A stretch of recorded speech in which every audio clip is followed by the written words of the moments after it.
Good morning students.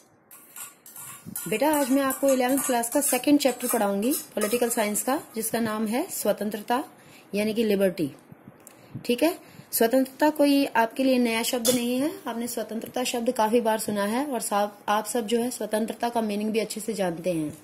लेकिन जब हम इसको पॉलिटिकल साइंस में एज ए टर्म जब हम इसको पढ़ते हैं तो इसका मीनिंग वैसा नहीं होता है जैसा आपने नॉर्मली सुना हुआ है। ठीक है, यहाँ पर जो है स्वतंत्रता का बहुत ही जो है गूढ़ अर्थ है, बहुत ही ज्यादा जो है इसका जटिल, इसका कॉम्प्लिकेटेड इसका मीनिंग होता है। और इसके ऊपर जो है बहुत ज्यादा थिंकर्स ने अपने अपने व्यूज डाले हैं, अपने अपने व्यूज लिखे हैं, बुक्स लिखी हैं अलग अलग। ठीक है, तो स्वतंत्रता चैप्टर जो है हम इसको पढ़ेंगे। ये बहुत ही इम्पोर्टेंट चैप्टर है, आसान के साथ साथ इम्पोर्टेंट है। बहुत ही अच्छी बात है कि आसान भी है और इम्पोर्टेंट भी है। तो हम इस चैप्टर को शुरू करते हैं। देखो, आपने जैसे जो है नॉर्मली सुने होगा कि कहा जाता है कि पक्षी आसमान में स्वतंत्रता पूर्वक उड़ते हैं। ठीक है, ऐसे कहते हैं हम, पक्षी आसमान में स्वतंत्रता पूर्वक उड़ते हैं। और दूसरी तरफ हम क्या कहते हैं कि पक्षी आसमान में स्वच्छंदता पूर्वक उड़ते हैं। दो सेंटेंस हम यूज करते हैं। तो आप ये देखिए, स्वतंत्रता पूर्वक जो है, जो स्वतंत्रता पूर्वक जो होता है वो ठीक होता है या स्वच्छंदता पूर्वक जो शब्द है वो ठीक है? दोनों में से कौन सा ठीक है? स्वतंत्रता ठीक है या स्वच्छंदता ठीक है?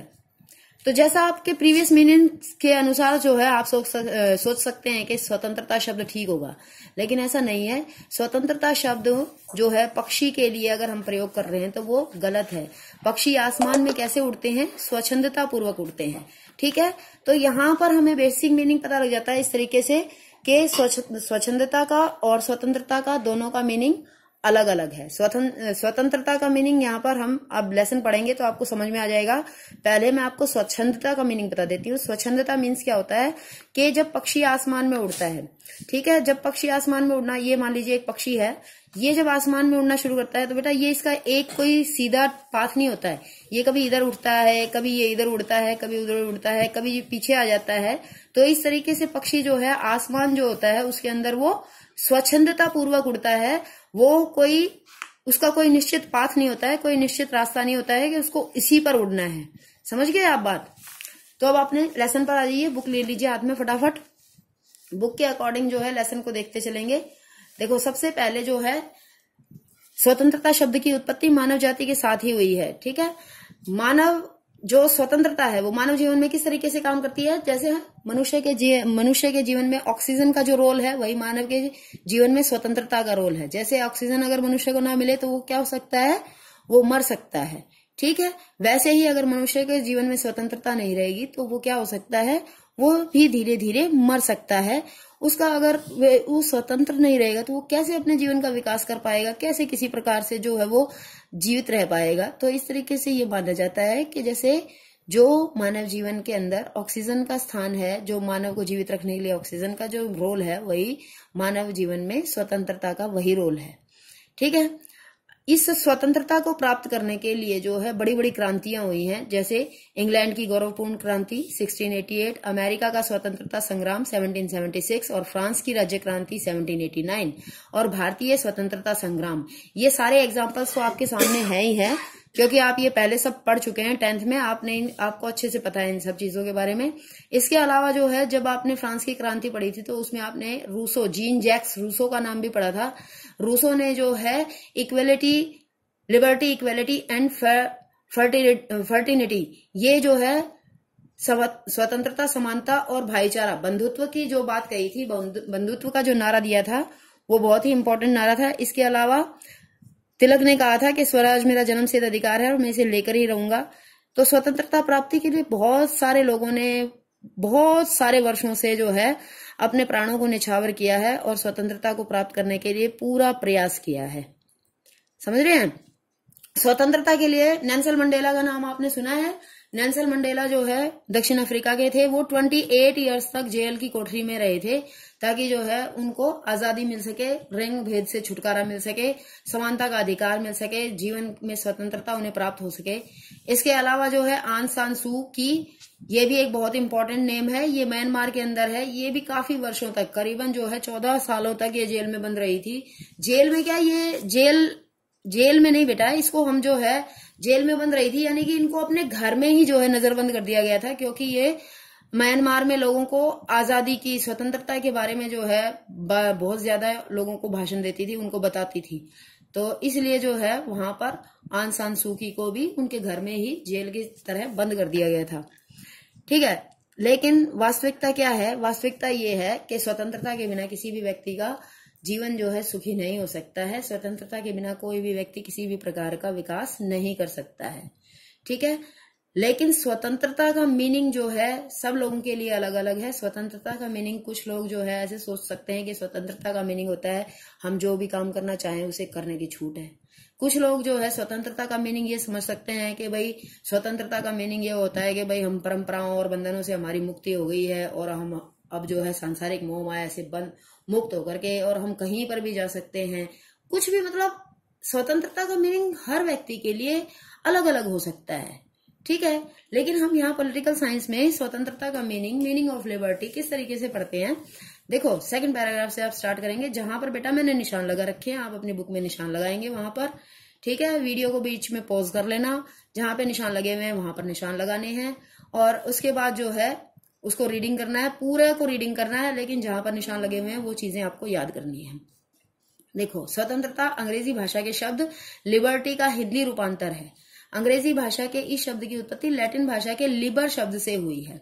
ठीक है, ज्यादातर शब्दों की उत्पत्ति जो है लैटिन भाषा से हुई है, क्योंकि अंग्रेजी भाषा की जो एंसेस्टर लैंग्वेज है वो क्या मानी जाती है, वो लैटिन ही मानी जाती है। ठीक है, तो इस तरीके से जो है ज्यादातर शब्दों का लैटिन भाषा से उत्पत्ति हुई है, जिसको लिबर से हुई है। और लिबर शब्द का अर्थ होता है बंधनों का अभाव, लैक ऑफ कंट्रोल्स। ठीक है, बंधनों का अभाव या बंधनों से मुक्ति तथा प्रतिबंधों की अनुपस्थिति, अब्सेंस ऑफ रिस्ट्रेंट्स। तो ये प्रतिबंध जितने कम होंगे यानी कि हम उतने ही ज्यादा स्वतंत्र हैं। देखो, आप मीनिंग को ध्यान से देखिए, मीनिंग में साफ साफ लिखा हुआ है बंधनों का अभाव या बंधनों से मुक्ति तथा प्रतिबंधों की अनुपस्थिति। ऐसा कहीं पर भी नहीं लिखा हुआ है कि किसी भी प्रकार का बंधन नहीं होना चाहिए या जो भी आप काम करना चाहें आपको वो काम करने की पूरी स्वतंत्रता है। ऐसा सेंटेंस में कहीं नहीं लिखा हुआ है। ठीक है, तो स्वतंत्रता का शाब्दिक अर्थ क्या हो गया? शाब्दिक अर्थ हो गया कि बंधनों का पूरी तरह न होना या बंधनों का पूरा अभाव ही कहा जाएगा। कि बंधन जो है, इसमें क्या अर्थ है कि भाई किसी के पास जो है किसी भी प्रकार का उसके ऊपर कोई बंधन नहीं होना चाहिए। ठीक है, लेकिन जब हम राजनीति विज्ञान में इसको पढ़ते हैं तो राजनीति विज्ञान में हम क्या कहते हैं कि राजनीति शास्त्र में प्रतिबंध रहित स्वतंत्रता का अर्थ स्वेच्छाचारिता या स्वतंत्रता नहीं है। इस शास्त्र में स्वतंत्रता का अर्थ उस हद तक स्वतंत्रता है जिस हद तक वह दूसरों के रास्ते में रोड़ा नहीं बनती। समझ गए? कि ऐसे कोई भी काम नहीं करने हैं किसी भी मनुष्य को जिसमें उसकी स्वतंत्रता तो बनी रहे और दूसरे की स्वतंत्रता नष्ट हो जाए। समझ गए आप? मान लीजिए अगर कोई पावरफुल आदमी है, कोई पहलवान है, तो पहलवान होने का मतलब ये नहीं है कि वो किसी भी व्यक्ति को जो है, समाज में कोई भी व्यक्ति है, बाजार में कोई भी व्यक्ति जा रहा है, उसको पकड़ करके पीटने लग जाएगा। तो पहलवान होने का अर्थ ये नहीं होता है। ठीक है, शक्तिशाली होने का अर्थ ये नहीं होता है कि भाई वो अपनी शक्ति का दुरुपयोग करे। उसे स्वतंत्रता तो है लेकिन उसे अपनी स्वतंत्रता का दुरुपयोग नहीं करना है। तो बेसिकली स्वतंत्रता का अर्थ क्या है कि ऐसे कार्यों को करने की छूट देना जिनसे उसका विकास तो हो सके, लेकिन ऐसा नहीं होना चाहिए कि किसी दूसरे का विकास प्रतिबंधित हो जाए। ठीक है, इसके बाद देखो कुछ डेफिनेशंस दे रखी हैं, उन डेफिनेशंस को आप देख लेंगे। हर्बर्ट स्पेंसर एक डेफिनेशन दिया है, हर्बर्ट स्पेंसर ने।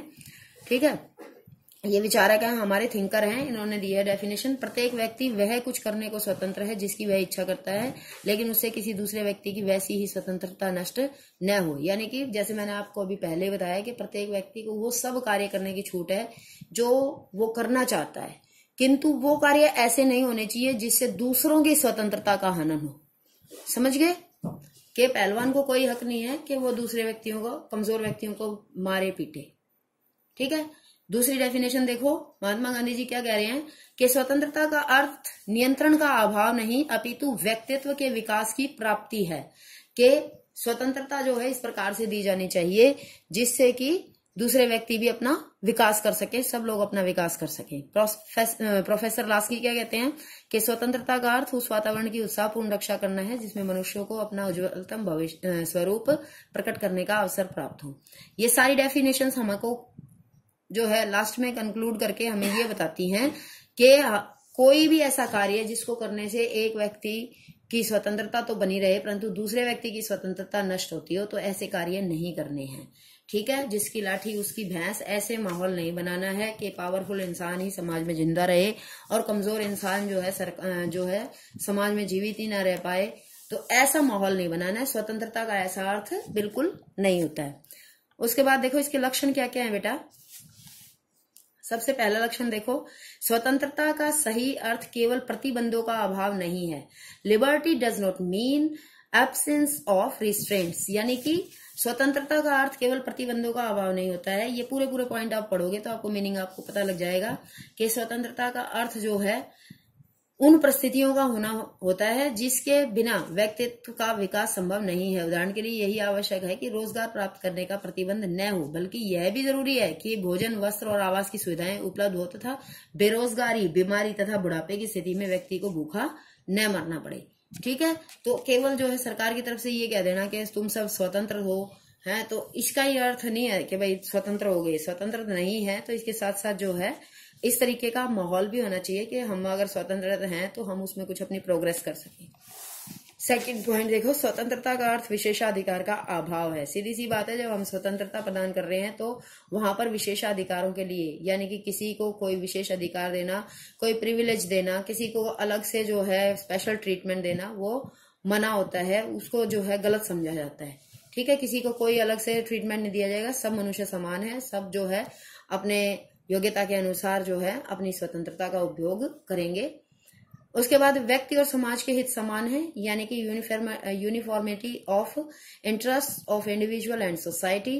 जो इंडिविजुअल यानी व्यक्ति और जो सोसाइटी यानी कि जो समाज, ठीक है, एक व्यक्ति जो है समाज के द्वारा ही अपना विकास कर सकता है। तो इसलिए ये जरूरी है कि व्यक्ति और समाज यानी कि दोनों के हित समान है। देखो, व्यक्तियों से मिलकर ही समाज बना है और अगर समाज अच्छा होगा, अगर व्यक्ति अच्छे होंगे तो समाज भी अच्छा होगा। तो इस तरीके से ये दोनों क्या हैं, ये दोनों एक दूसरे के पूरक हैं, एक दूसरे के लिए हैं, एक दूसरे के जो है साथ मिलकर के काम करते हैं, ये एक दूसरे के अपोजिट नहीं है। ठीक है, तो व्यक्तियों को जो है स्वतंत्रता होनी चाहिए और सभी व्यक्ति अपनी स्वतंत्रता का ऐसे प्रयोग करेंगे कि जिससे एक अच्छे समाज का निर्माण हो सके। देखो, सामाजिक हित के लिए व्यक्ति को असीमित स्वतंत्रता न देकर उस पर बंधन लगाना आवश्यक है।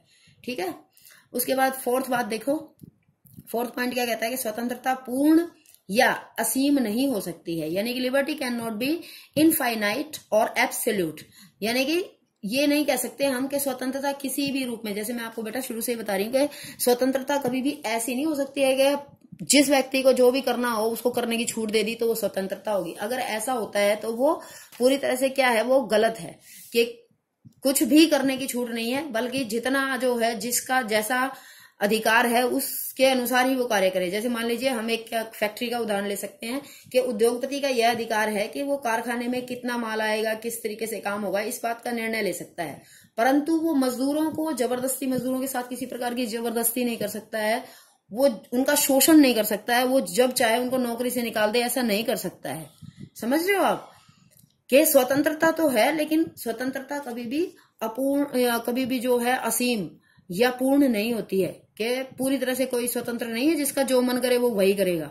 उसके बाद फिफ्थ पॉइंट देखो, स्वतंत्रता और कानून एक दूसरे के प्रतिद्वंदी नहीं है, यानी कि स्वतंत्रता और कानून एक दूसरे के प्रतिद्वंदी नहीं है। प्रतिद्वंदी का मतलब क्या है, ये एक दूसरे के अपोजिट नहीं है, एक दूसरे का विरोध नहीं करते हैं, बल्कि ये साथ साथ काम करते हैं। अगर आपको स्वतंत्रता चाहिए तो आपको कानूनों का पालन करना पड़ेगा। ठीक है, आपके पास मान लीजिए एक व्हीकल है और आप उसको रोड पे चला रहे हैं, तो आपको कानूनों के दायरे में रहकर ही उसे रोड पे चलाना होगा, अदरवाइज आपका एक्सीडेंट हो सकता है, आप अपने को हानि पहुंचा सकते हैं, दूसरों को हानि पहुंचा सकते हैं। ठीक है, तो कानूनों का पालन करना बहुत ज्यादा जरूरी है। अगर कानूनों का पालन नहीं किया जाएगा तो स्वतंत्रता नष्ट हो जाएगी, और अगर स्वतंत्रता आपको चाहिए तो आपको कानूनों का पालन करना ही होगा।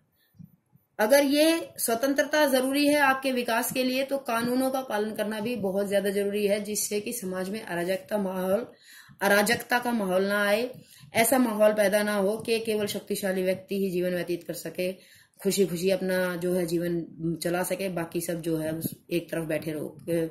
इस तरीके का माहौल नहीं होना चाहिए, समझ गए। सरकार जैसे बहुत सारे ऐसे कानून बनाती है, जैसे 6 से 14 वर्ष के बच्चों के लिए अनिवार्य शिक्षा कर रखी है, तो इस ऐसा करने से कोई ये नहीं है कि माता पिता के ऊपर कोई प्रतिबंध हो गया उनकी स्वतंत्रता के ऊपर कि भाई आप ऐसा नहीं करोगे तो आपको जेल भेज दिया जाएगा, समझ रहे हो आप। तो ऐसे ऐसे बहुत सारे ऐसे कानून बनाती है सरकार जिससे व्यक्तियों की स्वतंत्रता बची रहे है। लेकिन अगर उनमें से कुछ कानूनों का अगर पालन नहीं भी होता है तो भी स्वतंत्रता नष्ट नहीं होती है, लेकिन अगर उन कानूनों का लगातार पालन होता रहता है तो स्वतंत्रता और कानून एक साथ चलते हैं और देश का ज्यादा विकास होता है। लास्ट पॉइंट देखो, राज्य स्वतंत्रताओं का रक्षक है कि state is protector of liberties. अगर राज्य जो है, राज्य का मतलब यहाँ पर किससे है कि राज्य का मतलब यहाँ पर है सरकार से, सरकार की जितनी भी व्यवस्थाएं हैं, चाहे वो सेना के रूप में हो, ठीक है, वो किसी भी रूप में हो, राज्य जो है वो राज्य का अधिकार है कि सभी नागरिकों को स्वतंत्रता प्रदान करे और आवश्यक और उचित कदम उठाए, ठीक है। नकारात्मक स्वतंत्रता के समर्थकों ने राज्य को एक आवश्यक बुराई मानकर जो आलोचना की है वह गलत है। ये आपको मैं आगे बताऊंगी इस पॉइंट का क्या मतलब है, आप इसको यहां तक याद कर सकते हैं पॉइंट को, ठीक है। 2 प्रकार के कॉन्सेप्ट हैं, सकारात्मक स्वतंत्रता और नकारात्मक स्वतंत्रता। वो आपका नेक्स्ट टॉपिक है, वो नेक्स्ट वीडियो में बनाऊंगी। Thank you all of you.